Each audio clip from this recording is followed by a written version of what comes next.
नमस्कार, good evening साथियों। India के सबसे बड़े एजुकेशनल प्लेटफॉर्म पे आपका स्वागत है और मैं हूं आपका होस्ट और दोस्त नरेंद्र चौधरी। मेरे दोस्तों, यदि आप तैयारी कर रहे हो पटवार, ग्राम सेवक, first grade, second grade, RS और एसआई की, तो आप एकदम सही और दुरुस्त जगह पर हो, क्योंकि यहाँ पर ये जो अपनी राजस्थान समसामयिक की जो क्लास है, यहाँ पर सिर्फ हम राजस्थान समसामयिक ही नहीं है, यहाँ पर हम राजस्थान डोज के रूप में रोजाना के 5 क्वेश्चन की बात करते हैं, जहाँ पर हम राजस्थान की हिस्ट्री, कल्चर और पॉलिटिकल वाला और ज्योग्राफी वाला जो पार्ट होता है उसको भी हम लोग कवर करने की कोशिश कर रहे हैं। इसका मतलब यदि रेगुलर आप इस क्लास में रहा तो 100% आपके लिए बहुत बड़ा धमाका होने वाला है। और आज जैसा कि आपको पता है शनिवार है और हर शनिवार का मतलब होता है जिला दर्शन। तो हाँ जी मेरे दोस्तों, आज हम जिला दर्शन की बात करेंगे। कुछ जिला दर्शन हम लोग पढ़ चुके थे और आज हम बात करेंगे राजस्थान के उस आंतरिक जिले की बात करेंगे जिसकी सीमा सबसे अधिक जिलों के साथ लगती है। और आपको पता भी लग गया होगा, जैसे ही मैंने बोला है कि भाई सबसे अधिक जिलों से सीमा बनाने वाला जिला कौन सा आता है मेरे दोस्तों, पाली। तो हाँ जी मेरे दोस्तों, आज हम पाली की बात करने वाले हैं।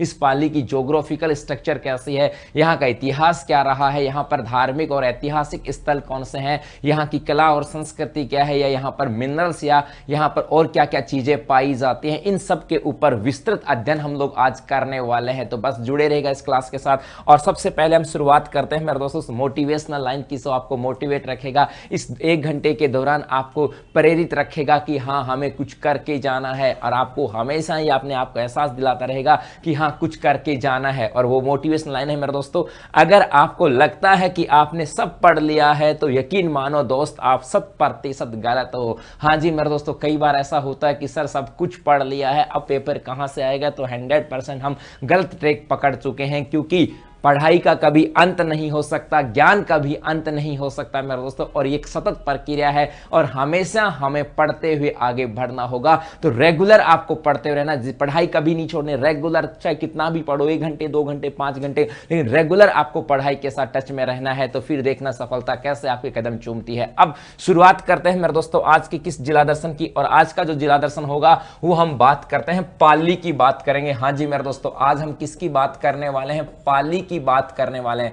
और सबसे पहले हम बात करेंगे पाली के इतिहास की, कि पाली जो है इसकी स्थापना कहां से हुई, कैसे इसकी स्थापना हुई, और उसके बाद मेरे दोस्तों हम बात करेंगे पाली के वर्तमान स्ट्रक्चर, ज्योग्राफिकल स्ट्रक्चर की, उसके बाद यहां के धार्मिक, ऐतिहासिक और जो सांस्कृतिक स्थल आते हैं उसकी हम लोग चर्चा करने वाले हैं। तो सबसे पहले इस पाली के इतिहास की बात करते हैं। किसकी बात करें मेरे दोस्तों, इस पाली के इतिहास की बात करें और हर एक बात को आसानी से समझने की कोशिश करना। सबसे पहली चीज आती है मेरे दोस्तों, इसका प्राचीनतम नाम आता है, प्राचीनतम नाम, कि पहले इसे किस नाम से जाना जाता था। तो पहले इसे जाना जाता था पालिका के नाम से। इस पाली को क्या कहा जाता था, पालिका कहा जाता था। और इस क्षेत्र के अंदर याद रखना मेरे दोस्तों, इस क्षेत्र के, इस पालिका क्षेत्र के अंदर एक पालीवाल ब्राह्मण आते हैं, और ये जो पालीवाल ब्राह्मण है इनकी संख्या अधिक होने के कारण और धीरे धीरे इसका नाम का भ्रंश होता चला गया, और ये नाम पालिका से क्या आके बन गया, पाली बन गया। अर्थात यहां पर इसका नाम जो पाली पड़ा है, इसका पीछे रीजन आता है, यहां पर निवास करने वाले पाली, जो पालीवाल ब्राह्मण है, इसके कारण से। एक यदि हम मेरे दोस्तों इतिहास की ही बात करें, क्या भाई इतिहास की बात करें, तो एक आ जाता है कि ये कौन सी रियासत का हिस्सा आता है, और आपको अच्छे से पता है ये रियासत कौन सी आती है, क्योंकि ये जो क्षेत्र है जोधपुर, नागौर, पाली के पास का जो क्षेत्र है, इसे कहा जाता था मारवाड़ रियासत। इसे क्या कहते थे मेरे दोस्तों, मारवाड़ रियासत के नाम से जानते थे। इसका मतलब हो गया कि ये प्राचीन समय की बात करें तो मारवाड़ रियासत का हिस्सा था। और आज भी आपको इसका एक यदि जानकारी की बात करें, सर ये मारवाड़ रियासत का भाग था क्या, तो आपको पता होगा पाली के अंदर एक स्थान आता है मारवाड़ जंक्शन, वो इस बात को इंडिकेट करता है कि ये जो इतिहास की बात करें तो मारवाड़ रियासत का हिस्सा आता था। और एक हम बात करें मेरे दोस्तों, एक बड़ा इंपॉर्टेंट चीज आता है, एक चीनी यात्री आता है जिसका नाम आता है हेन हेनसांग। एक चीनी यात्री आता है मेरे दोस्तों जिसका नाम क्या आता है, हेनसांग। और इस हेनसांग की बात करें, इस हेनसांग के द्वारा जो पाली और जालोर का क्षेत्र आता है, किसकी बात करें मेरे दोस्तों, पाली और जालोर क्षेत्र की बात करते हैं। और ये पाली और जो जालोर क्षेत्र है इसे गुर्जर प्रदेश कहा था। तो ये भी आपको ध्यान में रखना है कि भाई हेनसांग के द्वारा गुर्जर प्रदेश किसे कहा गया था, पाली और जालोर क्षेत्र। ये जालोर है और ये पाली क्षेत्र को क्या कहा गया था, गुर्जर प्रदेश कहा गया था। एक याद रखना मेरे दोस्तों, हैनसांग जो है ये किसके शासनकाल में आया था? तो याद रखना ये हर्षवर्धन के शासनकाल में आया था। और एक इनकी पुस्तक आ जाती है भाई, हैनसांग की पुस्तक आती है जो कि एग्जाम में काफी बार पूछी जाती है मेरे दोस्तों, सी यू की। जिस पुस्तक का नाम क्या आता है? इस पुस्तक का नाम आता है सी यू की का नाम आता है, ये भी ध्यान में रखना। और एक यदि पूछा जाए कि हैनसांग का संबंध किस स्थान से आता है, तो इसका संबंध जालोर में एक स्थान आता है मेरे दोस्तों, भीनमाल। तो कई बार ये एग्जाम में पूछा गया है, भीनमाल जालोर में आने वाला चीनी यात्री कौन था? हैनसांग था। ये दूसरा चीनी यात्री था जो भारत के अंदर आया था। और इसकी पुस्तक आती है सी यू की। और इस हैनसांग के द्वारा इस पाली और जालोर क्षेत्र की बात करें तो इसे गुर्जर प्रदेश के नाम से जाना गया था। तो ये कुछ इतिहास आता है पाली का कि पहले से किस नाम से जाना जाता था, बाद में किसके अंदर आता था। एक देखो, इस पाली की बात करें मेरे दोस्तों, ये जो पाली है ये मारवाड़ रियासत का भाग था। और याद रखना, इस मारवाड़ रियासत की बात करें तो यहां पर राठौड़ वंश का शासन हुआ करता था। यहां पर किसका शासन था? राठौड़ वंश का शासन था। और जब राठौड़ वंश का यहां पर शासन था तो उस दौरान, इस राठौड़ वंश के शासन के दौरान, इस मारवाड़ की राजधानी की बात करें, ये जो पाली है, इस पाली को क्या बनाया गया मेरे दोस्तों? मारवाड़ की प्रथम राजधानी बनाया गया था। मारवाड़ की प्रथम राजधानी। तो ऐसा भी आ जाए कि मारवाड़ की प्रथम राजधानी कौन सी आती है? तो वो आती है पाली। और किसके द्वारा बनाई गई थी? राठौड़ वंश के द्वारा ये बनाई गई थी। तो ये सब चीजें आ जाती हैं इस पाली के इतिहास के साथ। और सबसे इंपॉर्टेंट पार्ट जो है हैनसांग वाला, ये कई बार एग्जाम में पूछा गया। इसका नाम पूछा जाता है, पुस्तक का नाम पूछ लिया जाता है, किसके शासनकाल में आया ऐसा भी पूछ लिया जाता है। और ये भी पूछ लिया जाता है कि भीनमाल जालोर में कौन सा चीनी यात्री आया था। अब मेरे दोस्तों आगे बढ़े, उसके बाद अब इस पाली की हम वर्तमान स्थिति की बात करते हैं। किसकी बात करें?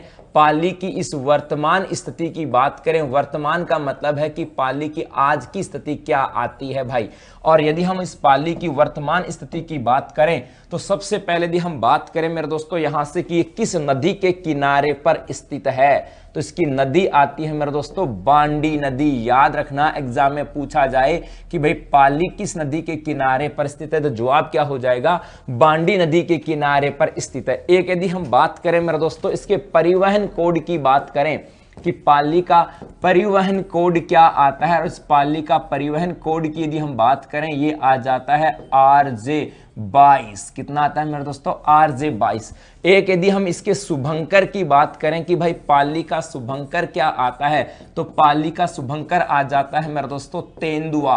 पाली का शुभंकर क्या आता है? तेंदुआ इसका शुभंकर आ जाता है। और एक यदि हम बात करें कि भाई ये कौन से भौतिक प्रदेश में आती है, कौन से भौतिक प्रदेश का हिस्सा आता है, तो याद रखना मेरे दोस्तों ये जो पाली है, इस पाली की बात करें कौन से भौतिक प्रदेश में आता है, तो ये पश्चिमी राजस्थान में आता है। किस में आता है? पश्चिमी राजस्थान वाला भाग कह सकते हैं। और इस पश्चिमी राजस्थान वाले भाग को हम लोग क्या बोलते हैं? पश्चिमी मरुस्थलीय भाग। इसको हम लोग क्या बोलते हैं? पश्चिमी मरुस्थलीय भाग कह सकते हैं। इसका मतलब ये राजस्थान में जो 4 भौतिक प्रदेश हैं मोटे तौर पर, पश्चिमी मरुस्थल, अरावली पर्वतमाला, पूर्वी मैदानी भाग और दक्षिणी पूर्वी पठारी भाग, तो ये कौन से पार्ट में आता है? पश्चिमी मरुस्थलीय भाग में आता है। और पश्चिमी मरुस्थल के भी कौन से भाग में? तो इसके आ जाता है मेरे दोस्तों ये अर्ध शुष्क मरुस्थलीय पार्ट में। अर्ध शुष्क मरुस्थलीय पार्ट में आता है। और जब अर्ध शुष्क मरुस्थलीय पार्ट में आएगा तो ये भी आपको अच्छे से पता लग गया कि यहां पर वर्षा कितनी होती है, तो लगभग यहां पर वर्षा होती है 25 से 50 सेंटीमीटर वर्षा होती है। और अर्ध शुष्क मरुस्थलीय या मरुस्थलीय वनस्पति यहां पर पाई जाती है। ये चीजें आपको ध्यान में रखना है। एक सबसे इंपॉर्टेंट पार्ट आता है मेरे दोस्तों इस पाली की बात करें तो पाली की जो सीमा है, ये सीमा 8 जिलों के साथ लगती है। हाँ जी मेरे दोस्तों, एग्जाम में कई बार पूछा जाता है कि भाई राजस्थान में सबसे अधिक पाली की सीमा 8 जिलों के साथ लगती है। याद रखना ये सबसे अधिक आती है। तो एग्जाम में कई बार पूछा जा सकता है कि राजस्थान का कौन सा जिला है जिसकी सीमा सबसे अधिक जिलों के साथ लगती है, तो जिला कौन सा था? पाली। या ऐसे भी पूछा जाता है कि पाली की सीमा कितने जिलों के साथ, तो 8। अब देखो इस पाली की बात करें, इसकी सीमा 8 जिलों के साथ बात करें तो एक तो आता है अजमेर, एक आ जाता है मेरे दोस्तों नागौर, एक आता है जोधपुर, एक आता है बाड़मेर, जालौर, सिरोही उदयपुर और राजसमंद, ये 8 जिले आते हैं जिनके साथ इसकी सीमा लगती है। तो ये सब बातें आपको ध्यान में रखना है। और एक यदि हम इस पाली की बात करें कि भाई ये जो पाली है यहां पर भाषा कौन सी बोली जाती है, तो याद रखना पहला तो ऑप्शन आएगा मारवाड़ी भाषा। तो आपको याद रखना है कि यहां पर भाषा कौन सी बोली जाएगी, मारवाड़ी भाषा बोली जाती है। ये ऑप्शन में मारवाड़ी नहीं हो तो इस मारवाड़ी भाषा का एक उपभाग आता है जिसका नाम आता है गोडवाड़ी। गोडवाड़ी भाषा, कौन सी भाषा आती है, गोडवाड़ी भाषा, क्योंकि ये जो पाली का क्षेत्र आता है इसे गोडवाना बेसिन के नाम से भी जाना जाता है। तो यहां पर भाषा कौन सी आती है, गोडवाड़ी भाषा आती है। तो ऑप्शन में मारवाड़ी होगा तो गोडवाड़ी नहीं होगा, और गोडवाड़ी होगा तो मारवाड़ी नहीं होगा। ये 100% है। और दोनों होंगे तो फिर भाषा कौन सी होगी, यहां पर गोडवाड़ी भाषा यहां पर बोली जाती है। तो ये इसका वर्तमान है कि बांडी नदी पर स्थित है। इसका परिवहन कोड RJ22 आता है। इसका शुभंकर तेंदुआ आता है। और ये पश्चिमी मरुस्थल के अर्ध शुष्क मरुस्थलीय भाग का हिस्सा आता है जहां पर 25 से 50 सेंटीमीटर बारिश होती है। और यदि वनस्पति की बात करें इस क्षेत्र में मेरे दोस्तों, इस पाली में यदि वनस्पति की बात करें कि भाई यहां पर वनस्पति कैसी पाई जाती है, तो याद रखना यहां पर मरूदभिद वनस्पति पाई जाती है क्योंकि मरुस्थलीय पार्ट का हिस्सा आता है। और इसकी सीमा 8 जिलों के साथ लगती है। और यदि यहां पर भाषा की बात करें तो मारवाड़ी या गोडवाड़ी भाषा यहां पर आ जाएगी। तो ये सब चीजें आपको ध्यान में रखना है मेरे दोस्तों, इतनी सारी चीजें। अब देखो आगे बढ़े यहां से। अब सबसे पहले हम बात करते हैं इस पाली के अपवाह तंत्र की बात करें। किसकी बात करें मेरे दोस्तों, पाली के अपवाह तंत्र की बात करें। और इस पाली के अपवाह तंत्र का मतलब है कि पाली के अंदर प्रमुख नदियां कौन सी आती हैं और इस पाली के अंदर प्रमुख झील कौन सी आती है। तो देखो नदी की बात करें तो एक नदी तो आती है जिसका नाम आता है लूनी नदी। अब मैं थोड़ा सा इसको मैप को बड़ा कर लेता हूं मेरे दोस्तों। यहां से एक नदी तो आ जाती है जिसका नाम आता है लूनी नदी, और ये अजमेर है। और इस अजमेर में पहाड़ियां आती हैं जिसका नाम आता है नाग की पहाड़ियां। और इस नाग की पहाड़ियों से नदी निकलती है भाई, और इस नदी का नाम आता है लूनी नदी। और ये अजमेर, नागौर, पाली, जोधपुर, उसके बाद वापस पाली, बाड़मेर और जालोर से होती हुई चली जाती है। और इस नदी का नाम क्या आ गया, इसका नाम आ जाता है लूनी नदी। इसका नाम तो क्या आता है, लूनी नदी। एक तो ये ध्यान में रखना है। तो पाली में एक तो ये आती है। अब जब ये अपवाह तंत्र की बात करें और जब लूनी नदी पाली में आती है मेरे दोस्तों, तो पाली में इस लूनी नदी की 2 प्रमुख सहायक नदियां आकर के मिलती हैं। और वो कौन कौन सी आ जाती हैं उसकी बात करें। एक तो इस लूनी के अंदर, इसी पाली में, इस लूनी में एक सहायक नदी आकर मिलती है जिसका नाम आता है जवाई नदी। इसका नाम क्या आता है मेरे दोस्तों, जवाई नदी आ जाता है। ठीक है, जवाई नदी। और इस जवाई नदी की हम बात करें तो इसका उद्गम कहां से होता है, तो लूनी के अंदर, सॉरी पाली के अंदर एक गांव आता है गोरैया गांव। कौन सा गांव है, गोरैया गांव। इस गोरैया गांव से जवाई नदी का उद्गम होता है। और ये जो गोरैया गांव से जवाई नदी निकलती है, इस नदी के ऊपर यहां पर हम बात करें एक स्थान आता है भाई जिसका नाम आता है सुमेरपुर। कौन सा स्थान आता है, सुमेरपुर स्थान आता है, सुमेरपुर। और इस सुमेरपुर के अंदर यहां पर एक बांध बना हुआ है। और इस बांध की बात करें तो इस बांध का नाम आता है जवाई बांध। और ये जो जवाई बांध है इसकी बहुत सारी विशेषताएं आती हैं जो आपको ध्यान में रखनी है। पहली इसकी विशेषता आती है कि एक तो इसे कहा जाता है मारवाड़ का अमृत सरोवर। इसको क्या कहते हैं, तो मारवाड़ के अमृत सरोवर के नाम से जाना जाता है। एक यदि हम इसके निर्माण की बात करें तो जो महाराजा यहाँ मारवाड़ के जो राजा थे उमेद सिंह, मारवाड़ के राजा उमेद सिंह के द्वारा इसका निर्माण किया गया। एक बात आपको ये ध्यान में रखना है। और एक इसके इंजीनियर की बात करें तो इसका इंजीनियर आता है एडगर व फर्ग्यूसन। फर्ग्यूसन इसका इंजीनियर कौन आता है, एडगर और फर्ग्यूसन इसके इंजीनियर आ जाते हैं। और एक नदी आती है भाई जिसका नाम आता है बांडी नदी। एक नदी कौन सी आती है, बांडी नदी। एक नदी और आ जाती है बांडी नदी। और ये बांडी नदी कहां से निकलती है, तो ये हेमावास गांव से निकलती है। ये कहां से निकलती है भाई, हेमावास गांव से निकलती है। और इस हेमावास गांव की बात करें तो इस हेमावास गांव के ऊपर इसके ऊपर एक बांध भी बना हुआ जिसका नाम आता है हेमावास बांध। तो ये तीन नदियां प्रमुख रूप से आ जाती हैं। एक मथाई नदी भी आती है, और मथाई नदी की बात करें तो रणकपुर के जो जैन मंदिर हैं वो उसी नदी के किनारे पर स्थित है। लेकिन मुख्य रूप से आपके एग्जाम में दो चीजें पूछी जाती हैं। तो पाली से एक तो होकर के नदी कौन जाती है, लूनी नदी।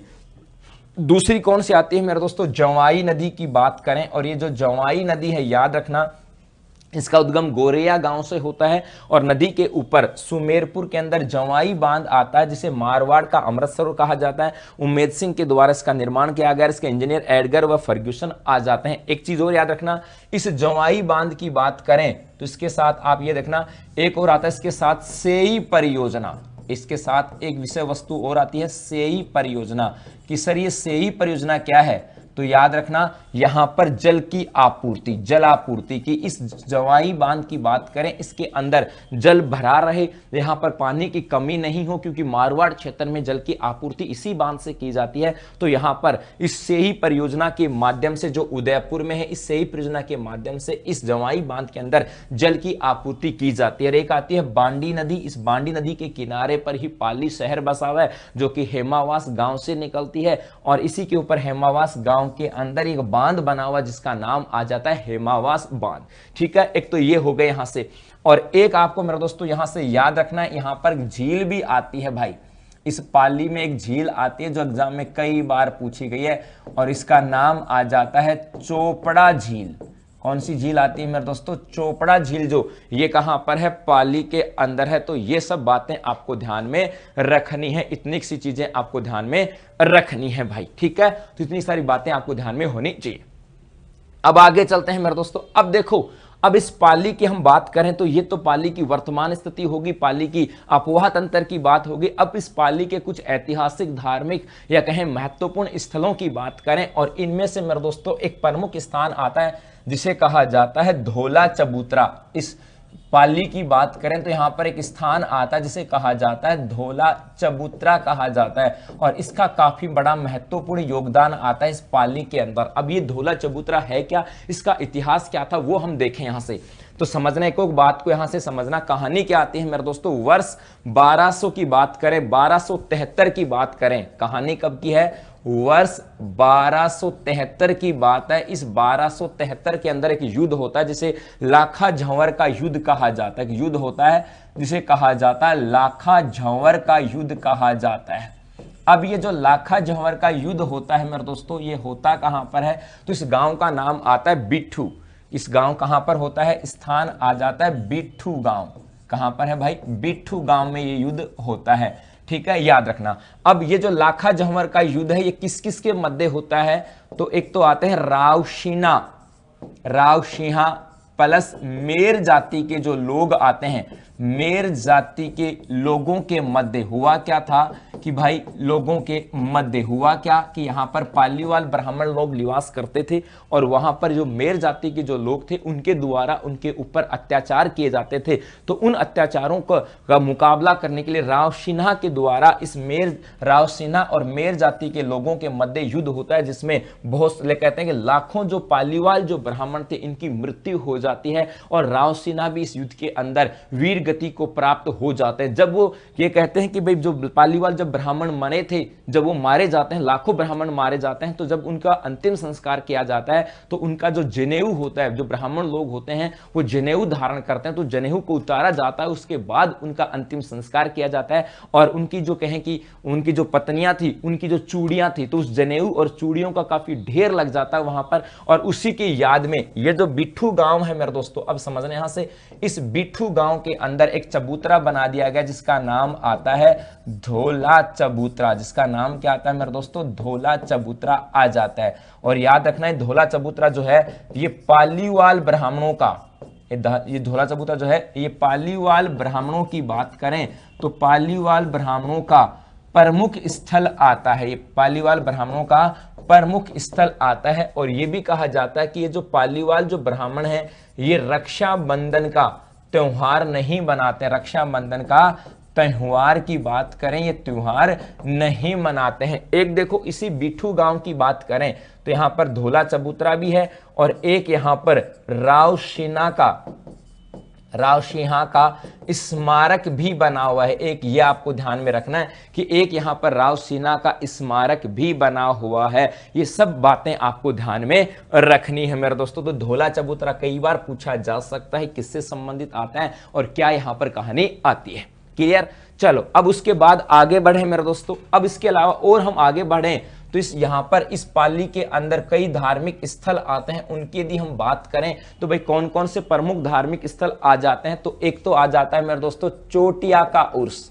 एक तो क्या आ जाता है, चोटिया का उर्स आता है। और पाली के अंदर सोजत के पास स्थान आता है चोटिया। इस चोटिया के अंदर एक मेला लगता है, उसे कहा जाता है उर्स। और यहां पर दरगाह है, यहां पर दरगाह आती है मेरे दोस्तों। और ये किसकी है, तो दूल्हे की। किसकी दरगाह है, ये दूल्हे शाह पीर की दरगाह है। दूल्हे शाह पीर की दरगाह है, पीर की दरगाह है। और यहां पर उर्स का मेला लगता है, कहें उर्स का आयोजन होता है। और ये जो उर्स है ये पश्चिमी राजस्थान का सबसे बड़ा उर्स है। याद रखना इस कोरोना महाकाल के दौरान जितने भी उर्स थे, जितने भी मेले थे, वो सब के सब क्या कर दिए थे, कैंसिल कर दिए गए थे। इसी के अलावा इसी चोटिया के अंदर, इसी चोटिया गांव के अंदर की बात करें मेरे दोस्तों, ये चोटिया जो गांव है, इसी चोटिया गांव के अंदर एक ओम बना का स्थान भी आता है। ओम बना का स्थान आता है भाई। इस ओम बना के स्थान के बारे में कहा जाता है कि भाई एक ओम बना था, वो अपनी मोटरसाइकिल पे जा रहा था और कहते हैं वो एक्सीडेंट हो गई। और जहां मोटरसाइकिल वापस उसी स्थान पे जाती जहां पर वो एक्सीडेंट हुआ था, और आज भी वहां पर ये मोटरसाइकिल रखी हुई है। और ये ड्राइवरों की बात करें तो जो बस चालक या ट्रक चालक होते हैं उनका इष्ट देव माना जाता है। तो चोटिया के अंदर, चोटिया जो गांव आता है, यहीं पर आता है ओम बना का स्थान आ जाता है।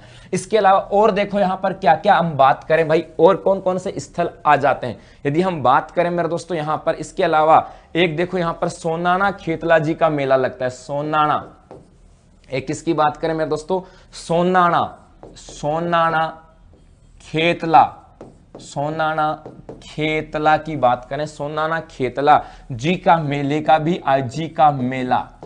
मेले का आयोजन भी इस पाली के अंदर किया जाता है। कहां पर किया जाता है, तो सोनाना गांव के अंदर किया जाता है। और यदि हम बात करें इस पाली के अंदर भाई, तो बाली का पशु मेला, पाली की एक तहसील आती है जिसका नाम है बाली। तो इस बाली के अंदर पशु मेले का भी आयोजन किया जाता है। और ये जो बाली का पशु मेला है ये लगता कब है, तो ये जनवरी के 1 से 7 जनवरी के मध्य इस मेले का आयोजन किया जाता है। ये भी ध्यान में रखना, बाली का पशु मेला। और हम बात करें मेरे दोस्तों, एक आ जाता है यहां पर परशुराम महादेव का मेला। एक यहां पर आता है भाई परशुराम महादेव का मेला, जो है महादेव का मेला, ये भी इस पाली के अंदर लगता है भाई। मेले की बात करें और यदि हम बात करें मेरे दोस्तों, एक आ जाता है यहां पर बिराटिया रामदेव का मेला। एक क्या आ जाता है यहां पर बिराटिया रामदेव का मेला भाई, बिराटिया रामदेव का मेला। और याद रखना इस रामदेव जी का जो मेला लगता है इसमें 13 ताली जो नृत्य है ये यहां पर किया जाता है। तो पाली के अंदर इस बिराटिया महादेव रामदेव जी का जो मेला लगता है, इसका 13 ताली का जो नृत्य आता है ये काफी फेमस यहां पर आता है। तो ये भी आपको ध्यान में रखना है भाई, ठीक है। इसके अलावा और देखो यहां पर क्या आता है, इस पाली की बात करें तो इस पाली के अंदर एक मैं इंपॉर्टेंट चीज बता रहा हूं आपको, एक आता है यहां पर पंचतीर्थ आता है। इस पाली के अंदर एक पंचतीर्थ आता है। पंचतीर्थ का मतलब है 5 स्थान है। और इन 5 स्थानों का संबंध किससे आता है, तो इनका संबंध आता है मेरे दोस्तों जैन धर्म से। तो इस पाली के अंदर जैन धर्म से संबंधित 5 महत्वपूर्ण स्थान आते हैं। और उन 5 महत्वपूर्ण स्थानों की बात करें तो उनको कहा जाता है पंचतीर्थ कहा जाता है। अब सर वो 5 स्थान कौन से आते हैं उनकी बात करें भाई, तो सबसे पहले नंबर 1 की बात करते हैं। और नंबर 1 आ जाता है मेरे दोस्तों नाडोल का जैन मंदिर। एक तो क्या आ जाते हैं, नाडोल के जैन मंदिर। हाँ जी, नाडोल के जैन मंदिर आ जाते हैं मेरे दोस्तों। नाडोल के जैन मंदिर की बात की जाती है। और इस नाडोल के जैन मंदिर की बात करें, इस नाडोल के बारे में क्या क्या बातें आती हैं, तो एक तो इनका संबंध किससे आता है, तो महावीर स्वामी से।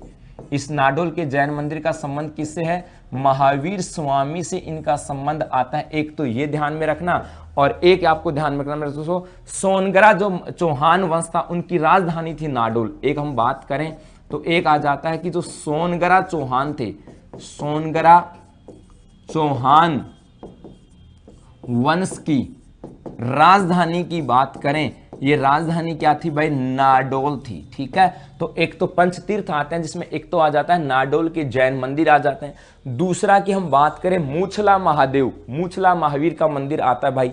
एक आ जाता है मेरे दोस्तों मूछला महावीर मंदिर, मूछला महावीर मंदिर की बात की जाती है।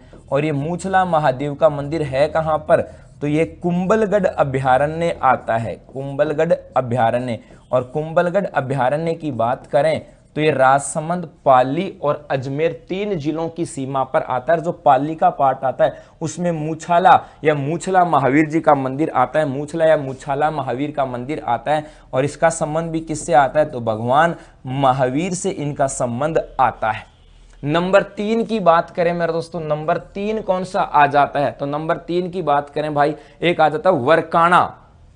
नंबर 3 में स्थान आता है वरकाना, स्थान आता है। और इस वरकाना की बात करें तो यहां पर पार्श्वनाथ का, ये की बात करें मेरे दोस्तों, यहां पर पार्श्वनाथ के मंदिर हैं। यहां पर किसके मंदिर हैं? तो जवाब हो जाएगा पार्श्वनाथ के मंदिर आ जाते हैं।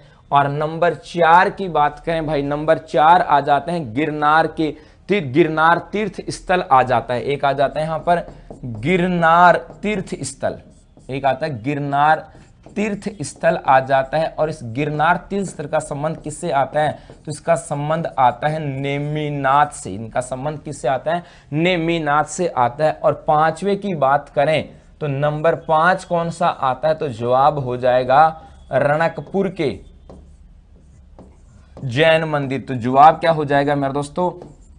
रणकपुर के जैन मंदिर जो हैं ये नंबर 5 पर आ जाएंगे। और इस रणकपुर के जैन मंदिर की बात करें तो इनकी बहुत सारी विशेषताएं हैं, वो आपको ध्यान में रखना है भाई। पहला तो ये इनका निर्माण किसने करवाया? तो धर्नक शाह के द्वारा। इसके निर्माण की बात करें, इसका निर्माण किसने करवाया? तो नाम आता है धर्मक शाह, धर्मक शाह के द्वारा इसका निर्माण करवाया। एक आ जाता है भाई इसके वास्तुकार की बात करें कि इसका वास्तुकार कौन आता है मेरे दोस्तों? तो इसका वास्तुकार जो आ जाता है इसका नाम आता है देपाक। वास्तुकार का नाम क्या आता है? देपाक आ जाता है। एक हम बात करें भाई, यहां पर मेला लगता है, इस रणकपुर के जैन मंदिर में मेला भी लगता है। और ये मेला कब लगता है? तो ये मेला लगता है भाई फाल्गुन माह में, फाल्गुन माह की 4 और 5 को इसका मेले का आयोजन किया जाता है। एक ध्यान में रखना मेरे दोस्तों, ये जो रणकपुर के जैन मंदिर हैं ये किस नदी के किनारे पर हैं? कई बार पूछा गया है। तो जवाब हो जाएगा ये मथाई नदी के किनारे पर स्थित है। एक ये आ जाता है। एक याद रखना मेरे दोस्तों, ये 1444 खंभों पर आधारित है। ये 1444 खंभों पर स्थित है, ये भी आपको ध्यान में रखना है। एक आ जाता है मेरे दोस्तों ये पंचायतन शैली पर आधारित है। पंचायतन शैली किस पर आधारित है? ये पंचायतन शैली पर आधारित आता है। ये भी आपको ध्यान में रखना है कि भाई ये पंचायतन शैली पर आता है मेरे दोस्तों। और यहां से याद रखना, ये सब बातें आपको ध्यान में रखनी है। तो रणकपुर की अब देखो इस जैन पाली की बात करते हैं, यहां पर पंच तीर्थ आते हैं। और इन पंच तीर्थों की बात करते हैं, यहां पर जैन धर्म से संबंधित आ जाते हैं मेरे दोस्तों। ये पार्ट यहां पर आता है। ठीक है, अब देखो यहां पर पहला तो आता है नाडोल के जैन मंदिर, दूसरा आता है मूछाला महावीर के मंदिर, तीसरा आता है वरकाना पार्श्वनाथ के मंदिर, चौथा आ जाता है गिरनार के नेमिनाथ के मंदिर और रणकपुर के जैन मंदिर। और इनका संबंध किससे है? तो याद रखना, रणकपुर के जैन मंदिरों की यदि हम बात करें तो इनका संबंध आता है भाई आदिनाथ से। इनका संबंध किससे आता है? आदिनाथ से इनका संबंध आता है। और एग्जाम में कई बार पूछा जाता है रणकपुर के जैन मंदिरों के बारे में कि इनका निर्माण किसने करवाया? तो धर्मक शाह के द्वारा इसका निर्माण करवाया गया। इसके वास्तुकार कौन थे? तो देपाक इसके वास्तुकार थे। मेला यहाँ पर फागुन की 4 और 5 को फागुन में मेला लगता है। नदी ये मथाई नदी के किनारे पर स्थित है। 1444 खंभों पर ही कहें कि इसके जो मध्य की बात करें, मध्य में पार्श्वनाथ का मंदिर है। और आप इस मंदिर के किसी भी कोने से आप देखोगे तो वो ऐसा नहीं कि भाई कोई भी खंबा आड़े आता था, कहें कि ये जो मंदिर है ये अपनी ये स्थापत्य कला के लिए महत्वपूर्ण आता है और ये पंचायतन शैली पर आधारित आता है। तो ये सब बातें आपको ध्यान में रखना है मेरा दोस्तों, ठीक है, ये सब बातें आपको ध्यान में रखनी है। उसके बाद फिर हम लोग आगे बढ़ते हैं कि और क्या क्या चीजें यहां पर आ जाती है। चलो आगे बढ़े। अब उसके बाद देखो मेरे दोस्तों, आगे बढ़े यहां से। अब और इस पाली के अंदर क्या क्या चीजें आ जाती हैं, तो पाली के अंदर और क्या विषय वस्तु आती है उसकी बात करते हैं। अब सबसे पहले यदि हम बात करें तो यहां से एक आता है बागड़ी का नाम आता है मेरे दोस्तों, एक तो आता है बैगाड़ी नगर आता है भाई, एक नगर आता है जिसका नाम आता है यहां पर बैगाड़ी नगर।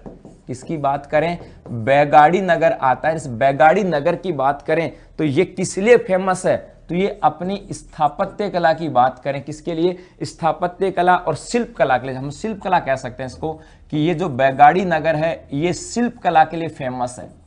ये जो है ये शिल्प कला हेतु प्रसिद्ध है, कला के लिए प्रसिद्ध है मेरे दोस्तों, शिल्प कला के लिए प्रसिद्ध माना जाता है। या ये कहें ये जो बैगाड़ी नगर है यहाँ पर बर्तन का निर्माण किया जाता है और बर्तन के निर्माण के लिए ये फेमस है भाई, कौन सा, बैगाड़ी नगर। इसके अलावा और हम चर्चा करें भाई इस पाली के अंदर क्या आ जाता है, तो मेरे दोस्तों यहाँ पर एक यहाँ पर आ जाता है सत्याग्रह उद्यान। हाँ जी मेरे दोस्तों, ये कई बार पूछा जा सकता है कि सत्याग्रह उद्यान कहाँ पर है, तो ये भी कहाँ पर है, पाली के अंदर है। कहां पर है, पाली के अंदर है, आउवा के अंदर। पाली में भी कहां पर, आउवा। सामान्यतः आउवा की बात करें, सामान्यतः पाली ही पूछा जाता है। उसके बाद हम बात करें मेरे दोस्तों, यहां पर एक आ जाती है सुगाली माता का मंदिर आता है। एक यहां पर सुगाली माता का मंदिर आता है भाई, सुगाली माता का मंदिर। और ये सुगाली माता का मंदिर कहां पर है, तो आउवा के अंदर है। कहां पर है भाई, आउवा के अंदर है। और इस सुगाली माता की बात करें तो इनके बारे में कई चीजें आ जाती हैं। सुगाली माता की बात करें तो मेरे दोस्तों इनके बारे में कई चीजें आ जाती हैं। क्या क्या आ जाती है, तो पहला तो इनके बारे में कहा जाता है 1857 की क्रांति की देवी। 1857 की क्रांति की देवी के नाम से किनको जाना जाता है, सुगाली माता को जाना जाता है। एक तो याद रखना मेरे दोस्तों, एक इनको किस क्या कहा जाता है, 10 सिर व 54 हाथ की, 10 सिर व 54 हाथ वाली देवी कह सकते हैं। 10 सिर व 54 हाथ वाली देवी के नाम से जाना जाता है मेरे दोस्तों।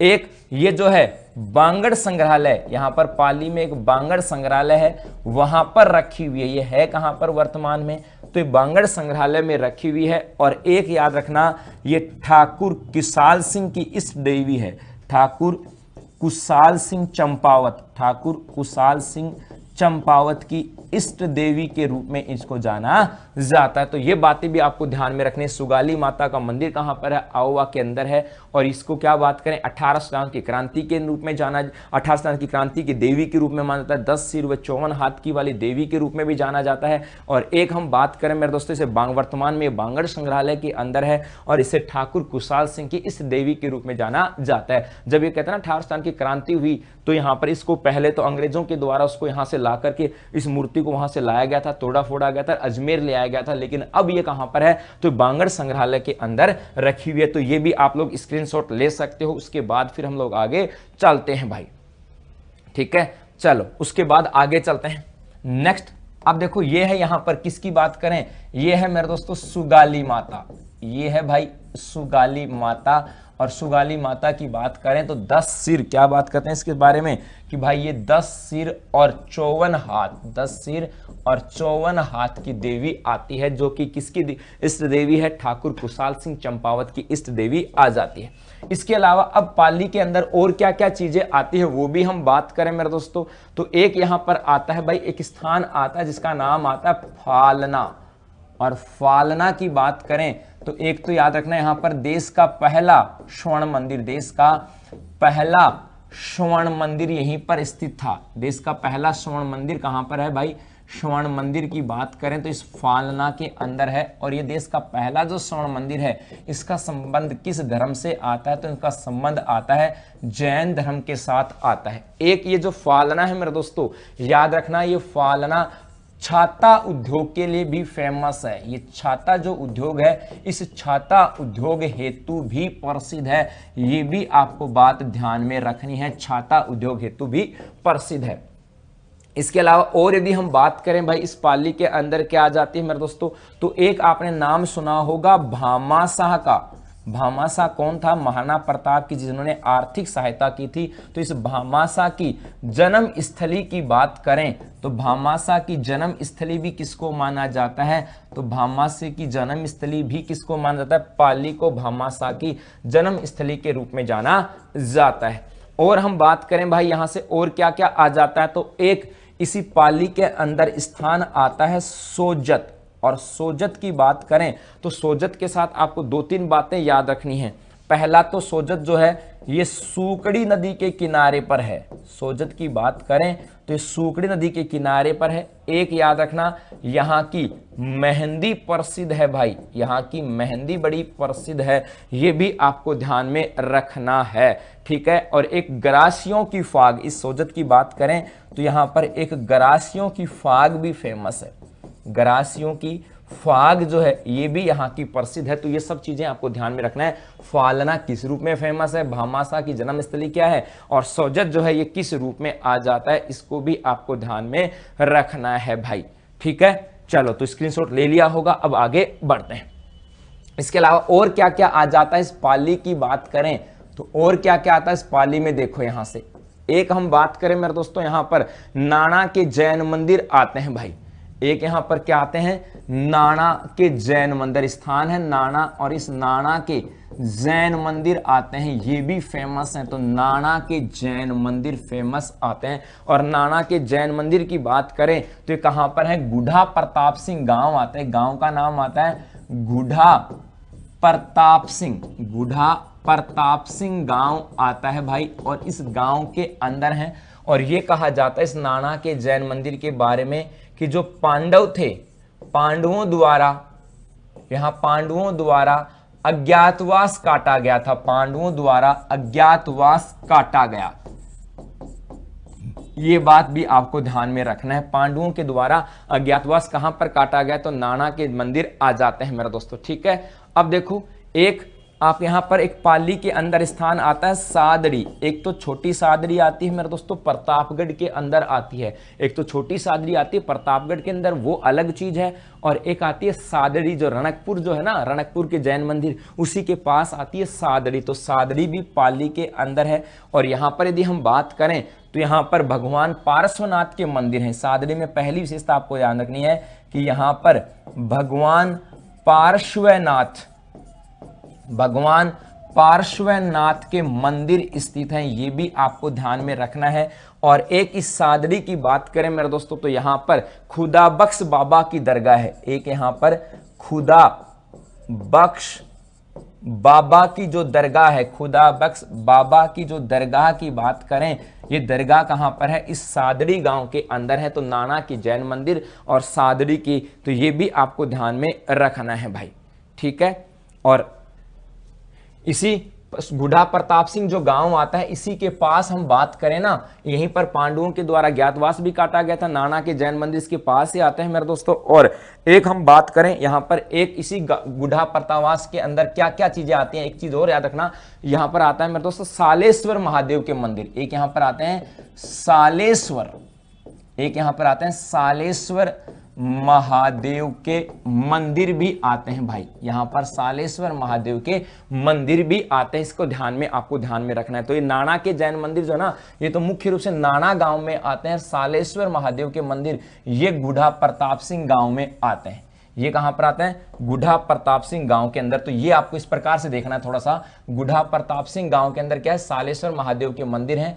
और इस सालेश्वर महादेव के मंदिर हैं, यहां पर क्या आता है कि भाई यहां पर आता है कि पांडवों के द्वारा अज्ञातवास काटा गया था। यहां पर क्या जाएगा, पांडवों के द्वारा अज्ञातवास। और इस नाना के जैन धर्म की बात करें तो यहां पर जैन मंदिर है, यहां की बात करें यहां पर जैन मंदिर है, और लगभग 2500 वर्ष पुराने हैं, वर्ष पुराने आते हैं। तो कुछ इतिहासकार कुछ किसी तरीके से कहते हैं, कुछ इतिहासकार किसी तरीके से भी कह देते हैं। इसमें हमें यहाँ से परेशान होने की जरूरत नहीं है। तो नाना के जैन मंदिर, ये जैन मंदिर है लगभग 2500 वर्ष पुराने, और ये नाना के अंदर है। और गुढ़ा प्रताप सिंह गांव के अंदर सालेश्वर महादेव के मंदिर हैं। और यहाँ पर यह कहा जाता है कि गुढ़ा महादेव या गुढ़ा या प्रताप सिंह गांव के अंदर कि यहाँ पर पांडवों के द्वारा अज्ञातवास काटा गया था। तो ऐसी चीजें आपको थोड़ा सा ध्यान में रखनी है भाई।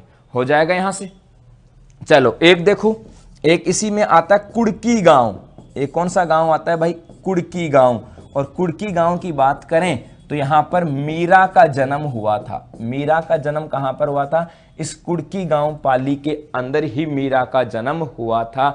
यह भी आपको ध्यान में रखना है मेरे दोस्तों। तो इतनी सारी बातें आपको ध्यान में रखनी है। क्लियर? चलो बढ़े आगे।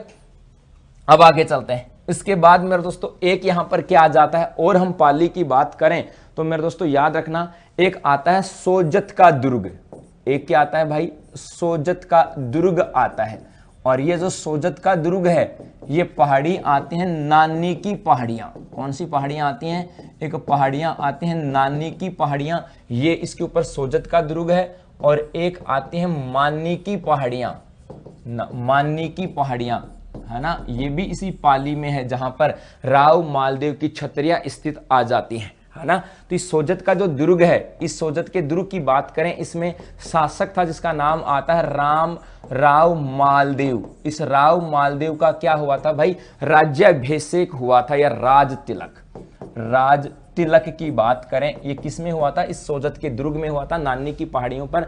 नानी की पहाड़ियां अभी पाली में, जिसके ऊपर सोजत का दुर्ग है। और मानी की पहाड़ियों की बात करें तो इसके ऊपर क्या आती है? राव मालदेव की छत्रियां स्थित हैं। यहां पर क्या जाती हैं? राव मालदेव की छत्रियां आ जाते हैं। और इसी सोजत के दुर्ग में राव मालदेव का राज तिलक हुआ था, जिसे अस्मत वाले राजा के नाम से जाना जाता है। अब देखो, इसके अलावा इस पाली के साथ एक आता है जैतारण का युद्ध। समझना यहां से, एक आता है मेरे दोस्तों जैतारण का युद्ध। इस जैतारण के युद्ध की बात करें तो सबसे पहली चीज, ये जैतारण का युद्ध हुआ कब था? तो ये जैतारण का युद्ध हुआ था 1544 के अंदर। इस जैतारण के युद्ध की कहानी क्या थी मेरे दोस्तों? ये जैतारण का युद्ध किस किस के मध्य हुआ? तो नाम आता है राव मालदेव का। राव मालदेव वर्सेज किसके मध्य हुआ था? ये हुआ था शेरशाह सूरी के मध्य। किसके मध्य? शेरशाह सूरी के मध्य हुआ था। और ये युद्ध हुआ कहां पर था ये भी बताऊं आपको, तो याद रखना, ये गिरी सुमेल की पहाड़ियों पर, गिरी सुमेल दुर्ग पहाड़ियां आती हैं।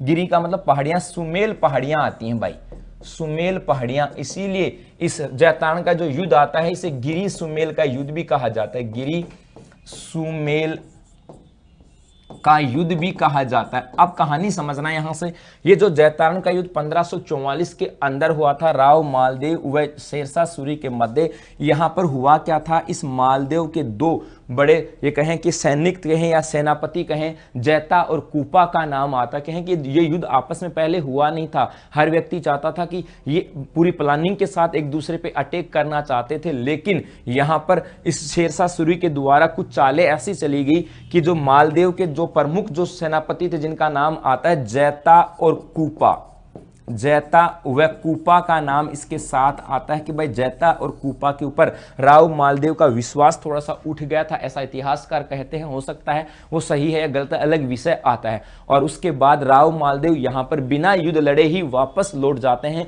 लेकिन जैता और जो कूपा है वो कहते हैं कि हमने कभी अपने मालिक के साथ या हमने राव मालदेव के साथ ऐसी कोई गद्दारी करने की बात नहीं की और हम ये युद्ध लड़ेंगे। और मेरे दोस्तों, इस जैता व कूपा के नेतृत्व में शेरशाह सूरी की सेना के मध्य युद्ध होता है। और युद्ध इतना खतरनाक होता है कि शेरशाह सूरी जो है ये एक बार हार की कगार पर पहुंच जाता है। लेकिन बाद में जब से पता लगता है कि भाई इस युद्ध के अंदर जैता और कूपा जो थे ये मारे गए, सेनापति मारे गए थे, तब जाकर के इस शेरशाह सूरी की जो सेना थी इनमें हौसला आता है और वापस वो जीता हुआ युद्ध जीतते हैं। लेकिन इस युद्ध के बाद शेरशाह सूरी का एक कथन जो है ये काफी वायरल होता है, जो एग्जाम में पूछा जा सकता है। और वो क्या कथन आता है मेरे दोस्तों, उसकी यदि हम बात करें, वो आता है कि मैं क्या कहता है कि मैं जो है यहां पर कहता है कि मैं एक मुट्ठी भर बाजरे के लिए, क्या कहता है, मैं एक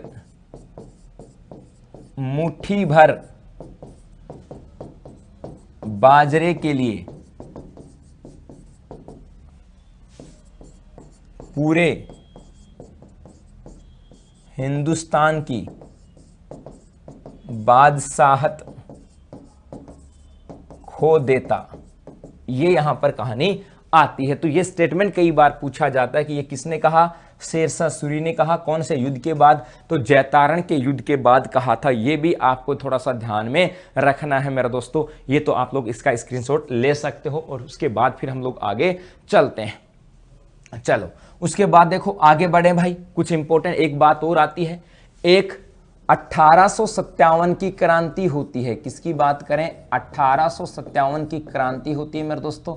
और इस 1857 की क्रांति में राजस्थान में छावनियों की बात करें तो 6 छावनियां आती हैं और उनमें एक छावनी आती है जिसका नाम आता है एरनपुरा छावनी।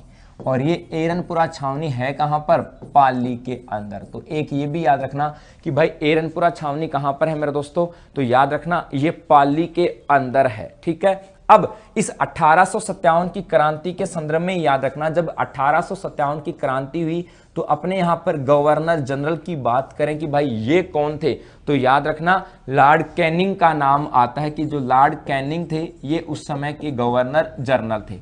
एक उस समय राजस्थान के एजीजे कौन थे, राजस्थान के एजेंट टू गवर्नर जनरल, कि भाई राजस्थान के एजीजे कौन थे, तो ये आ जाता है लॉरेंस, पैट्रिक लॉरेंस की बात की जाती है। और एक हम बात करें कि मारवाड़ के पॉलिटिकल एजेंट कौन थे, किसकी बात करें मेरे दोस्तों, मारवाड़ के पीए पॉलिटिकल एजेंट की बात करें और ये आ जाते हैं मैक मॉसन। कई बार एग्जाम में पूछा जाता है। तो ये आपको मैंने तीनों बता दिए कि 1857 की क्रांति में अपने गवर्नर जनरल कौन थे, लॉर्ड कैनिंग का नाम आ जाता है, राजस्थान के एजीजे पैट्रिक लॉरेंस का नाम आ जाता है और मारवाड़ के पॉलिटिकल एजेंट तो मैक मॉसन का नाम आ जाता है। जब ये 1857 की क्रांति थी, छावनी आ जाती है मेरे दोस्तों एरनपुरा छावनी।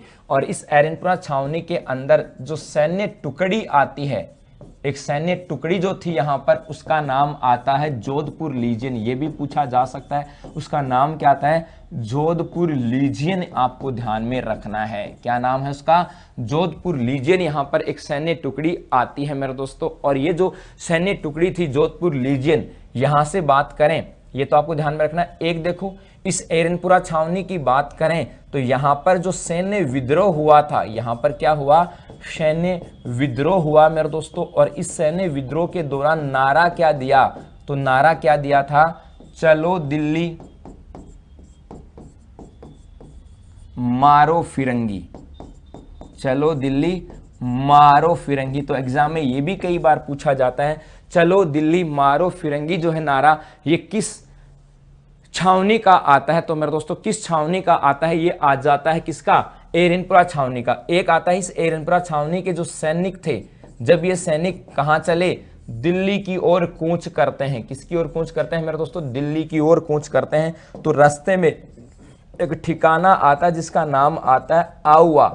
और आउवा के ठिकानेदार कौन थे, तो नाम आ जाता है भाई ठाकुर कुशाल सिंह, ठाकुर कुशाल सिंह। और इस ठाकुर कुशाल सिंह के द्वारा, ठाकुर कुशाल सिंह चंपावत की बात करें, इनके द्वारा इस एरनपुरा छावनी के जो सैनिक थे इनका नेतृत्व किया जाता है, वो कहते हैं। और इनके नेतृत्व में ये युद्ध लड़ा जाता है, जैसे बिथोड़ा का युद्ध, ऐसे कई बहुत सारे युद्ध भी आते हैं, वो आप लोग हिस्ट्री में बहुत ज्यादा पढ़ोगे भी, है ना। और हम लोग इसके आगे जो दूसरा टॉपिक आएगा, जिला दर्शन आएगा, वहां पर हम लोग चर्चा भी करेंगे। और यहीं पर इसी आवा की जो देवी आती है मेरे दोस्तों, सुगाली माता, क्या आती है भाई, सुगाली माता, जिसे 1857 की क्रांति की देवी कहा जाता है। ठाकुर कुशाल सिंह चंपावत की इस देवी के नाम से जाना जाता। तो याद रखना, ये चीजें भी याद रखनी है। 1857 की क्रांति में एरनपुरा छावनी की बात करें, ये कहां पर है, पाली के अंदर है। और याद रखना 1857 की क्रांति के समय भारत के गवर्नर जनरल कौन थे, कैनिंग थे। राजस्थान के एजीजे कौन थे, पैट्रिक लॉरेंस का नाम आता है। मारवाड़ के पॉलिटिकल मैकमोसन का नाम आता है। और मेरे दोस्तों याद रखना, इस एरनपुरा छावनी का जो यहाँ पर जो छावनी थी, यहाँ पर जोधपुर लीजन की सैन्य टुकड़ी थी और यहाँ पर सैन्य विद्रोह हुआ, उसके द्वारा नारा क्या दिया गया, तो जवाब हो जाएगा आपको चलो दिल्ली और मारो फिरंगी ये नारा दिया गया था। और यहाँ पर जो सैनिक जब ये पैदल ही दिल्ली की ओर कूच करते हैं तो रास्ते में इलाका कौन सा आता है? हाँ जी मेरे दोस्तों, सही जवाब आ रहा है आप लोगों का। कौन सा इलाका आता है? आहुआ का ठिकाना आता है। इसके ठिकानेदार कौन थे? ठाकुर कुशाल सिंह इसके ठिकानेदार थे। तो उनके द्वारा इसका नेतृत्व भी किया गया था। इसके अलावा देखो थोड़ा सा हम बात करें, एक दो बातों की और हम चर्चा कर लेते हैं भाई यहाँ से। और वो क्या आ जाता है, एक आपको पता होगा कि भाई सतरंगी संगमरमर की बात करें, राजस्थान में सतरंगी संगमरमर की बात करें, ये कहां पे निकलता है? तो सतरंगी संगमरमर कहां मिलता है मेरे दोस्तों? तो जवाब हो जाएगा खादरा गांव में। जवाब क्या हो जाएगा? खादरा गांव। और ये खादरा गांव कहां पर है? पाली के अंदर है। ये भी आपको ध्यान में रखना है। इतनी सारी चीजें भी आपको ध्यान में रखना है भाई। खादरा गांव कहां पर है मेरे दोस्तों? तो पाली के अंदर आ जाता है। ठीक है, चलो उसके बाद और हम बात करें भाई और क्या क्या चीजें आ जाती हैं मेरे दोस्तों। तो एक हम बात करें, एक खनिज आता है भाई जिसका नाम आता है टंगस्टन। और इस टंगस्टन की बात करें, इसका प्रयोग किस में किया जाता है? तो विद्युत बल्ब का फिलामेंट बनाने में, विद्युत बल्ब का जो फिलामेंट होता है वो बनाने में किया जाता है। इसका उत्पादन कहाँ होता है? तो जवाब आता है सर डेगाना नागौर का नाम आता है। लेकिन इसके साथ एक नाम और आएगा पाली का। और पाली में कौन सा स्थान आता है मेरे दोस्तों? तो पाली में आ जाता है नाना कराब। स्थान कौन सा आता है? नाना कराब का नाम आता है। स्थान कौन सा आता है भाई? नाना कराब। और एक खनिज आता है यहाँ पर मैग्नेसाइट। एक यहां पर खनिज आता है मेरे दोस्तों मैग्नेसाइट की बात करें। और ये कहां से? तो ये जो है ये मैग्नेसाइट कहां से निकलता है? तो इसका जवाब हो जाएगा सेंदड़ा। इसका जवाब क्या हो जाएगा? सेंद्रा पाली के अंदर। और इस सेंद्रा पाली की बात करें तो यहां से एक बहुत इंपॉर्टेंट लाइन मैं आपको बताने वाला हूं कि यहां पर क्या पाई जाती हैं। तो यहां पर सांप के फण जैसी पहाड़ियों की बात करें, ये कहां पर पाई जाती हैं भाई? तो ये कहां पर पाई जाती है? इसका जवाब क्या हो जाएगा मेरे दोस्तों? इसका जवाब हो जाएगा सेंदड़ा पाली के अंदर। और ये एग्जाम में पूछा गया हुआ है, तो ये भी थोड़ा सा आपको ध्यान में रखना है मेरे दोस्तों इन चीजों को। ठीक है, तो ये सब इतनी सारी बातें यहां पर आ जाती हैं। एक देखो, एक इसी पाली की बात करें तो यहां पर महाराजा उम्मेद सिंह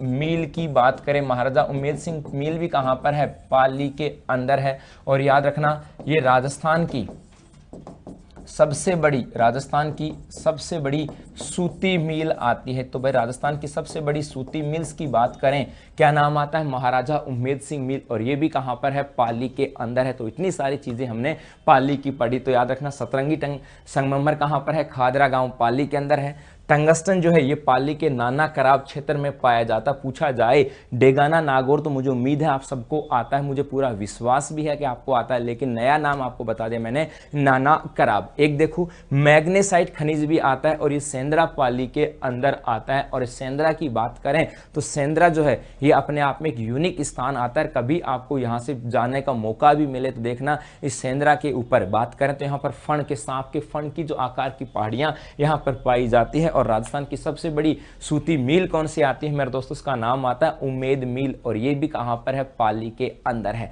तो इतनी सारी चीजें हमने पढ़ी। तो आज हमने बात की किसके ऊपर? पाली की बात की, पाली की इतिहास की बात की, पाली की ज्योग्राफिकल कंडीशन की बात की, वहां के प्रमुख स्थलों की बात की और आपके ऐतिहासिक दृष्टि से महत्वपूर्ण जो स्थान है उनकी भी चर्चा की। मुझे उम्मीद है कि एग्जाम की दृष्टि से ये जो क्लास है आपके लिए बहुत महत्वपूर्ण होगी। बस आप लोगों के अच्छे से प्यार, सुझाव और कमेंट्स का हमेशा इंतजार रहेगा। तो अच्छे प्यारे से जो कमेंट्स है वो करते रहेगा, हौसला बढ़ाते रहेगा और जुड़े रहेगा उत्कर्ष क्लासेस के साथ। अब मिलते हैं नेक्स्ट क्लास में, तब तक के लिए धन्यवाद। थैंक यू मेरे दोस्तों। सब्सक्राइब करें उत्कर्ष के YouTube चैनल को और लेटेस्ट अपडेट पाने के लिए बेल आइकन को प्रेस करें। प्रतियोगी परीक्षाओं की तैयारी करें अब घर बैठे। तो जुड़े रहें उत्कर्ष के YouTube चैनल के साथ। अब पढ़ो कहीं भी कभी भी।